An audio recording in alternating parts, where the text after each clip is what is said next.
Welcome to our video journey where we explore the fascinating world of pronunciation, unraveling the mysteries behind each word and its usage.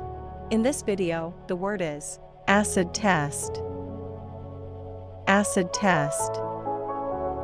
Acid test. Acid test is an idiomatic expression that refers to a demanding or severe examination or evaluation of something to determine its true quality, worth, or authenticity. It often implies that the subject must withstand intense scrutiny. Here are some examples. Example number 1. Before investing, she conducted the acid test of analyzing the company's financial stability. Why acid test is used in example number 1. Acid test is used in financial context to imply a thorough evaluation. Example number 2. The championship match was the acid test of their team's skills and determination.